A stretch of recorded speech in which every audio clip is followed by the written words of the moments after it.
Halo semuanya, sekarang saya akan menceritakan sebuah cerita horor dari akun Twitter Restu Wira Atmaja dengan judul Ngunduh Jiwo. Ngunduh Jiwo Part 3, karya Restu Wira Atmaja. Demi manten. Secara detail orang tua Kusumawati menjelaskan terkait gejala-gejala yang dialami oleh anaknya sebelum kematian itu tiba. Setiap kejanggalan yang terjadi saat itu, Jeka dan kedua orang tuanya sudah merasakan hal yang aneh semenjak Wati sering dibawa ke tempat dari salah seorang prias pengantin suruhan dari kedua orang tua Bagus. Kami sebenarnya sudah menaruh curiga semenjak Wati sering memakan Wati di tiap pagi, siang, dan sore. Pasalnya, setiap kali kami menghidangkan makanan, dia selalu menolak dan memaki-maki kami dengan perkataan yang menyakitkan. Terlihat dengan jelas raut wajah keseriusan yang ditampakkan oleh kedua orang tua Wati dan juga Jeka saat menceritakan kejanggalan-kejanggalan yang menimpa kepada Wati sebelum kematiannya. Mereka menceritakan begitu emosional sampai-sampai air matanya tidak terasa menetes begitu saja karena tidak ada tanggapan dari keluarga Bagus perihal kematian anaknya itu. Bukan hanya itu saja, mereka juga akhirnya diasingkan semenjak Wati meninggal dunia. Keluarga Bagus tidak memberikan apapun kepada keluarganya dan bahkan tidak pernah lagi menengok ke rumahnya semenjak tragedi memilukan itu terjadi. Pak Sumardi dan Ibu Sumi sangat memahami apa yang dirasakan oleh keluarga orang tua Wati dan juga Jeka. Ketidakterimaan yang begitu meledak saat kematian misterius yang menimpa Wati masih menjadi pertanyaan besar. Karena itulah, mereka akhirnya mempercayai dengan jelas bahwa hal ini dikarenakan keterkaitan benda-benda yang diberikan si prias pengantin kepada Wati sebelum kematian menjemputnya. Sama seperti cerita-cerita warga lainnya yang anak perempuannya menjadi korban, mereka semua mengalami hal yang sama seperti Wati. Namun apa daya, mereka semua tidak memiliki kekuatan yang bisa mengungkapkan kebohongan dan kebengisan dari keluarga Bagus terkait dengan praktik ilmu hitam yang dijalankan oleh keluarga besarnya dengan bantuan dari demit pengantin yang disebut-sebut sebagai sosok pembantu dari proses pesugihan yang dilakukannya. Lantas, apakah ibu dan bapak tahu di mana rumah dari prias pengantin itu? Tanya Pak Sumardi. Keduanya hanya menggeleng-gelengkan kepalanya. Mereka benar-benar tidak mengetahui atau bahkan tidak diberitahu oleh orang-orang yang pernah menjadi bagian dari korban keluarga Bagus tersebut. Keberadaan dari seprias pengantin itu masih menjadi misteri. Tidak ada satupun orang yang mengetahui keberadaannya kecuali hanya keluarga dari Bagus dan orang-orang yang nantinya akan dijadikan tumbal. Kami tidak mengetahui tempatnya. Kalaupun kami tahu, kami sudah membakar jasadnya menjadi abu karena dosa besar yang diperbuatnya. Ucap Bapak dari Kusumawati ini. Pak Sumardi dan Ibu Sumi saling menatap satu sama lain. Sepertinya mereka sudah cukup tahu terkait informasi akan kematian misterius yang terjadi pada setiap para pengantin yang meninggal tepat di hari pernikahannya atau berada di antaranya. Nanti jika ada yang mau menikah, bisa tolong hubungi kami dulu tidak? Tanya Ibu Sumi. Sebentar lagi bulan nikah, Bu. Pasti ada beberapa dari mereka yang memakai jasa rias pengantin itu. Jelas orang tua dari Kusumawati. Memang benar. Sebentar lagi akan memasuki bulan nikah, bulan di mana orang-orang akan berebut untuk menggunakan jasa prias pengantin tersebut. Biasanya orang-orang yang menggunakan jasa prias pengantin yang dimaksud, mereka mendapatkan keuntungan yang lebih besar. Karena itulah sebagian orang yang memang ingin menjadikan bulan nikah sebagai momentum pernikahannya. Mereka tidak terlalu banyak untuk mengeluarkan pengeluaran karena untuk jasa rias pengantin yang dijanjikan oleh keluarga Bagus termasuk jasa pengantin yang paling murah, namun memiliki kualitas yang sangat tinggi. Pak Sumardi dan Ibu Sumi akhirnya meminta izin untuk berpamitan. Keduanya juga kembali menyampaikan rasa duka yang begitu dalam terkait 1 tahun kematian dari seorang gadis yang baik hati yang bernama Kusumawati. Pak Sumardi, Ibu Sumi, bolehkah kami minta tolong? Tanya Jeka, adik dari almarhum Kusumawati. Silahkan Cak Ganteng. Tolong, jangan ada korban seperti Mbak Wati lagi. Tolong bongkar kejahatan dari keluarga Bagus. Kami bukan orang yang bergerak di bidang itu, Cak Ganteng. Kami berdua hanyalah seorang petugas yang biasa memandikan jenazah yang diutus oleh desa. Jika itu ada orang lain yang mungkin lebih mumpuni di bidang kami. Kalimat itu menjadi penutup. Dari mata Jeka, Ibu Sumi dan Pak Sumardi menemukan sebuah harapan. harapan akan terungkapnya kematian yang sudah berlangsung selama 1 tahun lamanya. Namun lagi-lagi, sebelum Pak Sumardi dan Ibu Sumi pamit, orang tua dari Kusumawati memberitahu hal penting terkait keberadaan dari si perias pengantin menurut laporan para warga. "Tunggu sebentar, Bu, Pak." Pak Sumardi dan Ibu Sumi terhenti sejenak. Mereka berdua menunggu kalimat selanjutnya yang akan diucapkan oleh bapak dari almarhumah Kusumawati ini. "Kalau tidak salah, aku pernah mendengar kabar dari warga sekitar jika Bagus akan menikah dengan salah seorang wanita dari desa sebelah. Mungkin mereka tahu akan tempat tinggal dari tukang rias pengantin tersebut."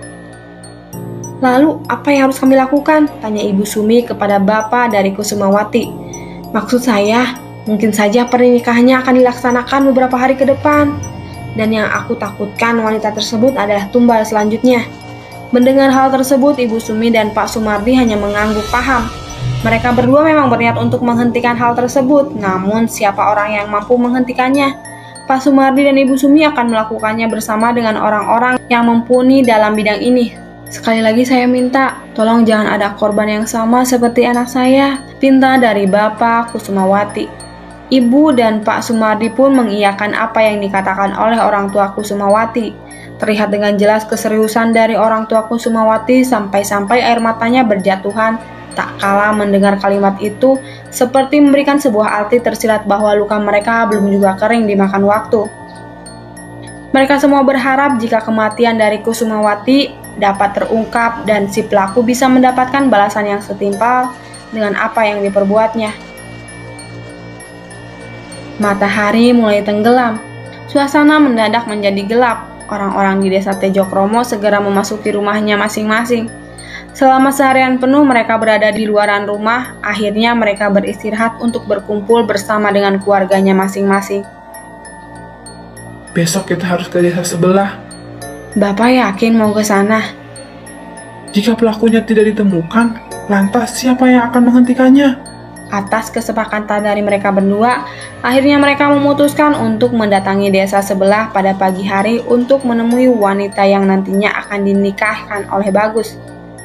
Desa sebelah, Desa Wongso, bukan nama sebenarnya. Namun berbeda di desa sebelah, desa yang ditinggali oleh keluarga Dini, tampak terlihat seorang wanita yang dikabarkan akan menikah sebentar lagi sedang melakukan gerakan aneh di penghujung maghrib itu. Ia menari-nari di dekat kamarnya sembari menyanyikan lagu yang biasa digunakan untuk menyambut pengantin Jawa pada umumnya.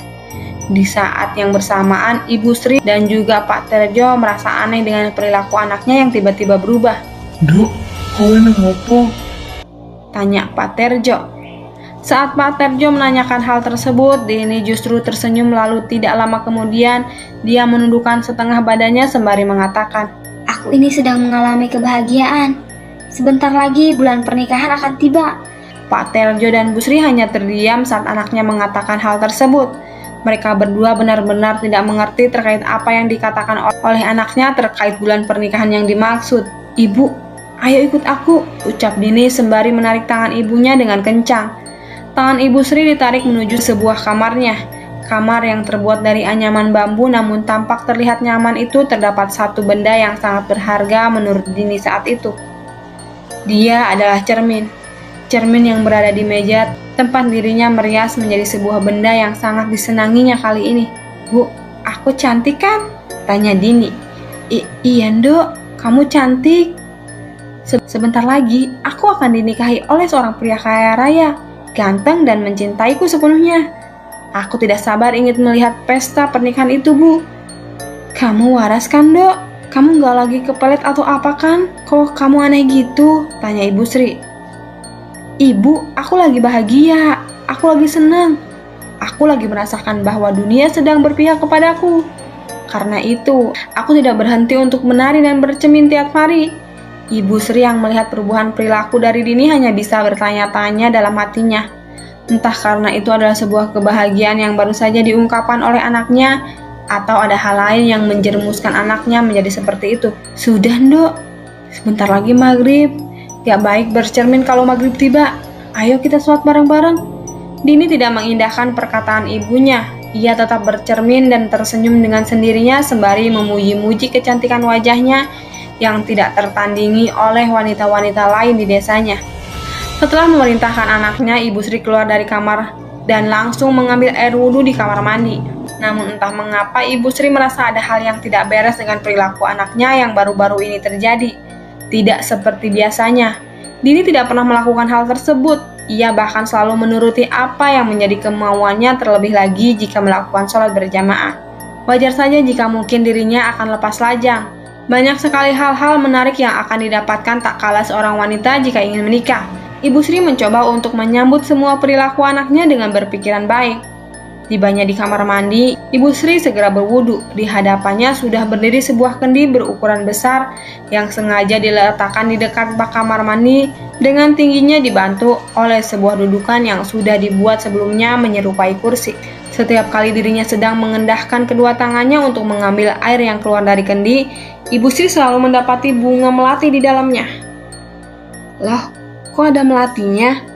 Ibu Sri kemudian membuang air tersebut dan kembali mengadahkan tangannya ke arah mulut kendi untuk mengambil air yang kedua kalinya. Namun tetap saja, tiap kali air itu keluar dari dalam kendi, air itu membawa bunga melati. Sampai-sampai di lantai kamar mandinya sudah penuh dengan bunga melati yang entah dari mana asalnya. Ini melati dari mana?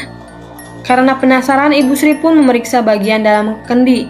Ia hanya ingin tahu siapa yang meletakkan bunga melati di dalam kendi tersebut. Awalnya Ibu Sri meletakkan tangan kanannya ke dalam kendi tersebut. Akan tetapi tangannya malah mendapati benda aneh berada di dalamnya. Ia seperti memegang sebuah benda yang halus dengan ukuran panjang seperti rambut. Hah, apa ini? Ibu Sri pun mengangkat tangannya dan benar saja, ada beberapa helai rambut yang sudah menempel ke jari jemarinya. Rasa penasaran Ibu Sri semakin membesar untuk kedua kalinya. Ibu Sri kembali memasukkan tangan kanannya ke dalam kendi yang berukuran besar tersebut.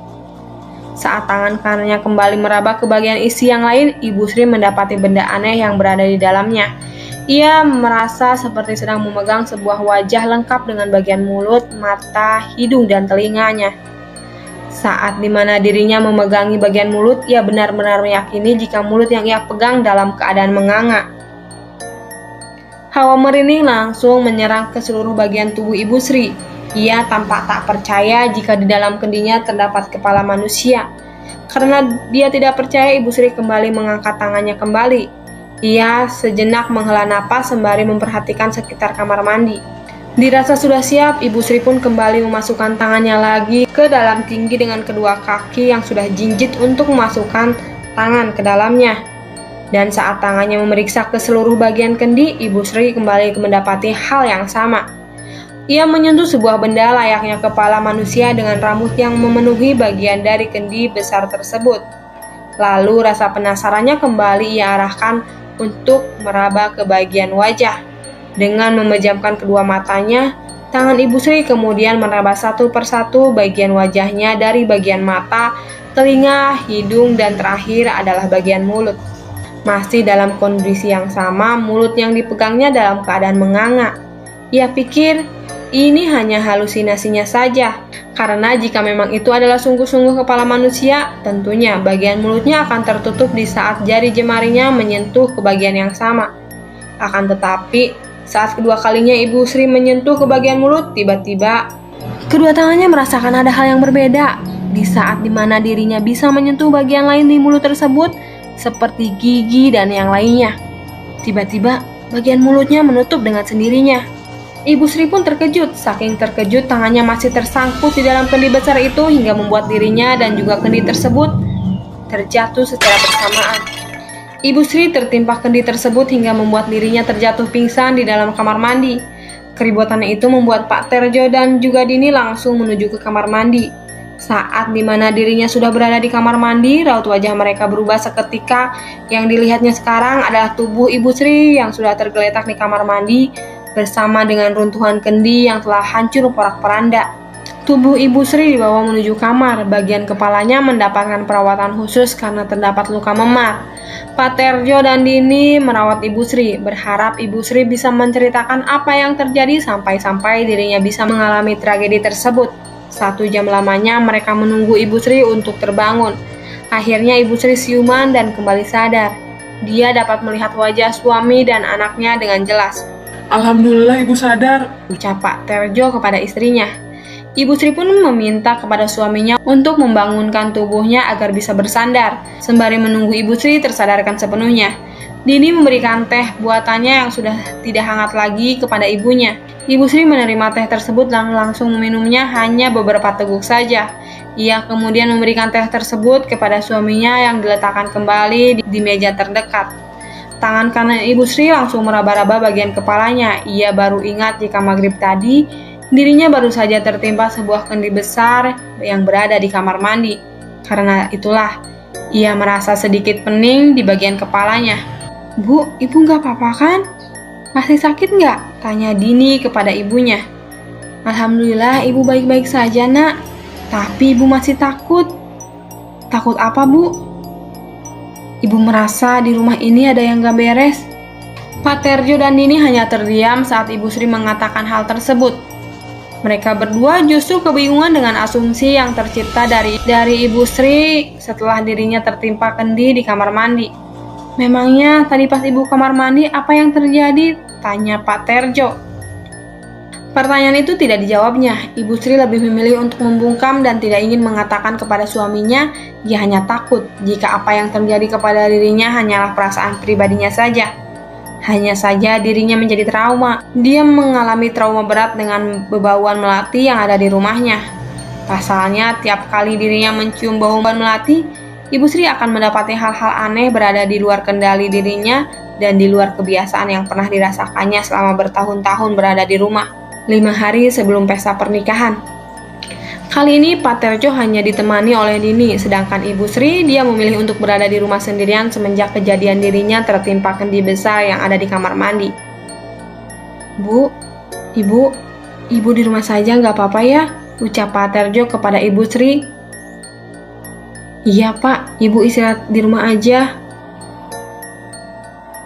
Nanti Bapak dan Dini akan pulang cepat. Ibu Sri hanya mengangguk. Semenjak kejadian mengerikan yang menimpa dirinya, Ibu Sri lebih banyak untuk berada di kamar. Sebelum pergi menuju sawah, Dini selalu ingat untuk selalu melakukan lelakon yang diamanatkan oleh Bi Imah kepadanya.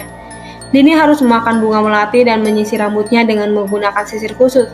Kebetulan saat di pintu kamar, sengaja ia buka dengan lebar. Tujuannya agar Pak Terjo memanggilnya. Dini langsung keluar dari kamar tanpa harus membuka pintu terlebih dahulu. Namun tak kala Dini sedang menyisir rambutnya sembari bercermin, tiba-tiba dari cerminnya dia melihat seorang wanita mengenakan pakaian ala pengantin berjalan melewati kamarnya.